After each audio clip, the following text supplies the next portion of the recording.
ओम श्रीमद्भगवत गीता उत्कलानुवाद। ओम श्री परमात्मे नमः। षष्ठाध्याय ध्यान योग।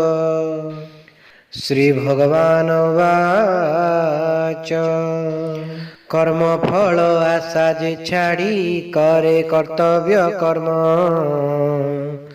से अटे सन्यासी जोगी जे जान सखा अर्जुन। जाहाकू कहूछ सन्यासी सीए जोगी अर्जुन। कर्म फल त्याग बिना जे केही जोगी न जान। ज्ञान जोगारुत निमंते कर्म अटई श्रेय। ज्ञान जोगी पाई अर्जुन कर्म त्याग जे प्रिय। भौतिक वासना इंद्रिय तृप्ति छाड़ी कर्म करई सर्वदा हुए से जोगारूढ़ अर्जुन। मन अधोगामी न कर उद्धारे से जीवात्मा। जीवात्मार शत्रु मित्र जे मन स्थित कामना। मन को जे जय करिछि मन ताहार मित।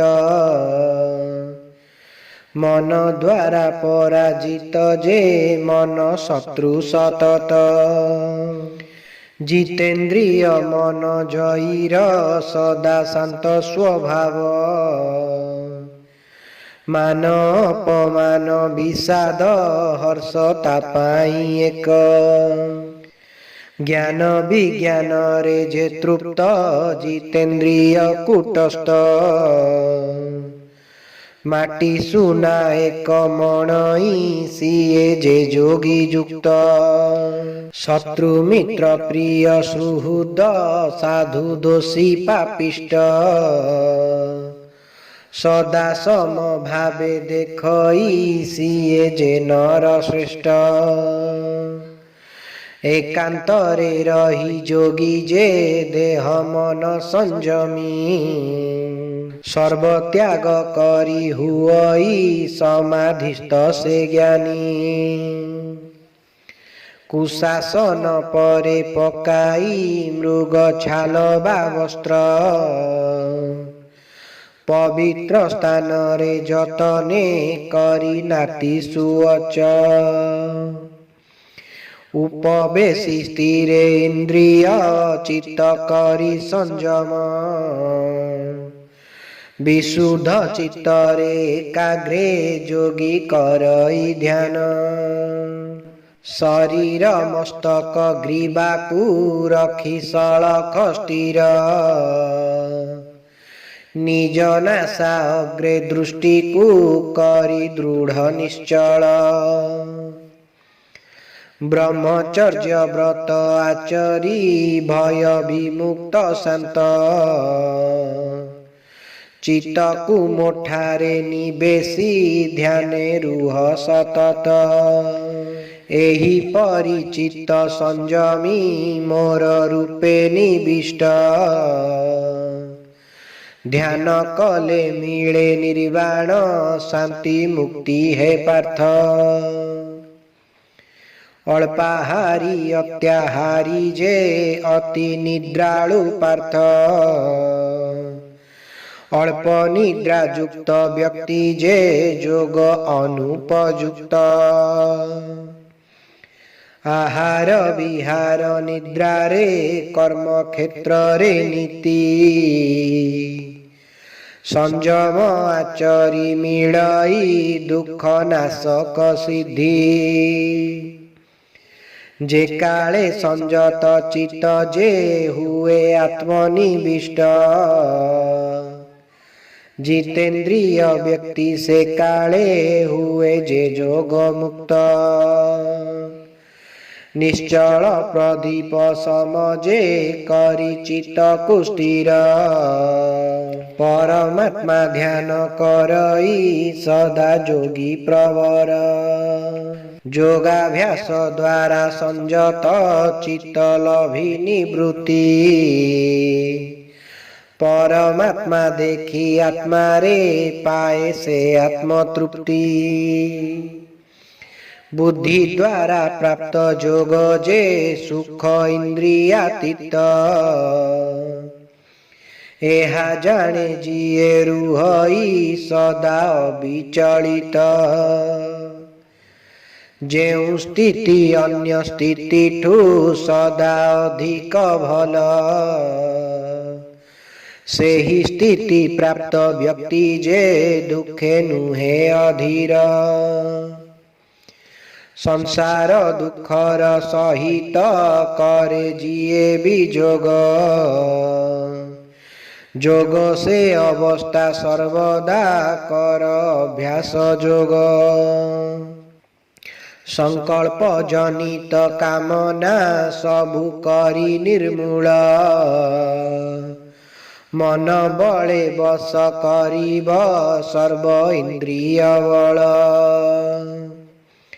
ଧୀରେ ଧୀରେ ବୁଦ୍ଧି ବଳରେ ମନ କରି ନିଶ୍ଚଳ। ଆତ୍ମଧ୍ୟାନେ ହୁଅ ପ୍ରବୃତ୍ତ ଅନ୍ୟ ଚିନ୍ତା ନ କର। ଚଳ ଚଞ୍ଚଳ ଯେ ସେ ମନ ହେଲେ ଯେ ବିଚଳିତ। ଦୃଢ଼େ ରଖେ ଯୋଗୀ ମନକୁ ଆତ୍ମାଧୀନେ ସତତ। ପ୍ରଶାନ୍ତ ଚିତ୍ତ ଯେ ନିଷ୍ପାପ ରଜଗୁଣ ରହିତ। ବ୍ରହ୍ମ ଭାବ ପ୍ରାପ୍ତ ଯୋଗୀକୁ ମିଳେ ନିତ୍ୟ ଆନନ୍ଦ। ଏପରି ନିଷ୍ପାପୀ ମନକୁ କରି ଆତ୍ମା ସଂଯୁକ୍ତ। ପରମ ବ୍ରହ୍ମ ପ୍ରାପ୍ତି ଅନନ୍ତ ସୁଖ ଲଭେ ସତତ। ଯୋଗ ଯୁକ୍ତ ଆତ୍ମା ଦେଖଇ ମତେ ସର୍ବଭୂତରେ।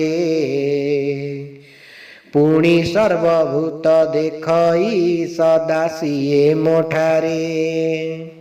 ମତେ ଦେଖେ ଯିଏ ସର୍ବତ୍ର ସମସ୍ତଙ୍କୁ ମୋଠାରେ।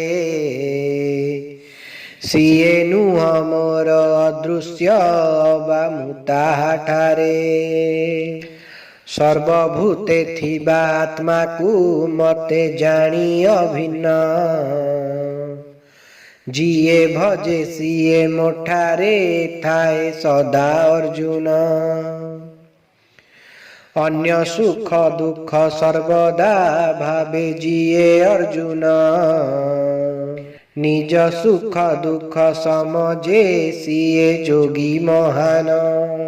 ଅର୍ଜୁନ ଉବାଚ ଧ୍ୟାନ ଯୋଗ ଯାହା କହିଲ ଆହେ କରୁଣା କର। ଦୀର୍ଘସ୍ଥାୟୀ ସେଇ ନୋହିବ ଯେଣୁ ମନ ଚଞ୍ଚଳ। ଏ ମନ ଚଞ୍ଚଳ ଦୁର୍ଦାନ୍ତ ଦୃଢ଼ ଯେ ବଳବାନ। ବାୟୁ ପରି ତାର ନିରୋଧ ସଦା ଅଟେ କଠିନ। ଶ୍ରୀ ଭଗବାନ ଉବାଚ ଚଞ୍ଚଳ ମନକୁ ସଂଯତ ପାର୍ଥ ବଡ଼ କଠିନ। ଅଭ୍ୟାସ ବୈରାଗ ବଳରେ ତାହା ସମ୍ଭବ ଜାଣ। ବଶୀଭୂତ ନୁହେଁ ଯାମନ ଯୋଗ ତା ପାଇଁ କଷ୍ଟ। ଅନ୍ୟଥା ସାଧନା ବଳରେ ପ୍ରାପ୍ତି ସହଜ ସାଧ। ଅର୍ଜୁନ ଉବାଚ ଶ୍ରଦ୍ଧା ଯୁକ୍ତ ହୋଇ ଆଦ୍ୟରେ ପଛେ ଯତ୍ନ ଭାବେ। ପଥ ଭ୍ରଷ୍ଟ ହେଲେ କି ଗତି ମିଳେ ହେ କୃଷ୍ଣ ଭାବେ। ଭବ ପ୍ରାପ୍ତି ଭବ ସୁଖରୁ ହୋଇ ସେହି ବିଚ୍ୟୁତ। ଛିନ୍ନ ମେଘ ଖଣ୍ଡ ସଦୃଶ ହୁଏ ନାହିଁ କି ନଷ୍ଟ। ହେ କୃଷ୍ଣ ମୋହର ସନ୍ଦେହ ଏବେ କରନ୍ତୁ ଦୂର। ତୁମ ବିନା କେହି ଏହାର ଦେବ ନାହିଁ ଉତ୍ତର।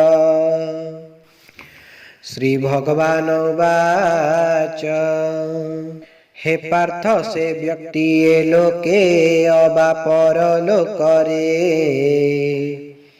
ନ ହୁଏ ବିନାଶ ଯେଣୁ ସେ ରତ ଭଲ କର୍ମରେ। ଯୋଗ ଭ୍ରଷ୍ଟି ପୁଣ୍ୟ ଲୋକରେ ରହି ବହୁ ବରଷ ଧନୀ ସଦାଚାରୀ ଗୃହରେ କରେ ପୁନଃ ପ୍ରବେଶ। କିମ୍ବା ଜ୍ଞାନୀ ଯୋଗୀ ଗୃହରେ ସିଏ ଲଭଇ ଜନ୍ମ। ଜଗତେ ଜନ୍ମ ଦୁର୍ଲଭ ସତ୍ୟ ଜାଣ ଅର୍ଜୁନ। ପୂର୍ବ ଦେହ ଜାତ ସଂସ୍କାରେ ଜ୍ଞାନ ହୋଇ ପ୍ରାପତ। ମୋକ୍ଷାର୍ଥେ ପ୍ରଯତ୍ନ କରଇ ସେହି ହେ କୁନ୍ତୀ ସୁତ। କାମନା ବଶରେ ଥାଇ ବି ସ୍ୱତ ହୋଇ ଆକୃଷ୍ଟ। ବେଦ କର୍ମ ଫଳ ଲଙ୍ଗିଣ ହୁଏ ସେ ଯୋଗ ଯୁକ୍ତ। ଯତ୍ନଶୀଳ ଯୋଗୀ କ୍ରମଶ କରି ଅଧିକ ଯତ୍ନ। ବହୁ ଜନ୍ମ ପରେ ଲଭଇ ମୁକ୍ତି ନିଶ୍ଚୟ ଅର୍ଜୁନ। ଜ୍ଞାନୀ କର୍ମୀ ଆଉ ତପସ୍ୱୀ ଠାରୁ ଯୋଗୀ ମହତ। ଏହା ଜାଣି ହୁଅ ଅର୍ଜୁନ ଯୋଗୀ ଏହା ମୋ ମତ। ଶ୍ରଦ୍ଧା ଯୁକ୍ତ ହୋଇ ମୋଠାରେ କଲେ ମନ ଆସକ୍ତ। ଯୋଗୀ ମଧ୍ୟେ ସେହି ଶ୍ରେଷ୍ଠ ଯେ ସତ୍ୟ ଜାଣ ହେ ପାର୍ଥ। ଇତି ଶ୍ରୀମଦ୍ଗୀତା ଉତ୍କଳାନୁବାଦ ଧ୍ୟାନ ଯୋଗ ନାମ ଷଷ୍ଠ ଅଧ୍ୟାୟ ସମାପ୍ତ।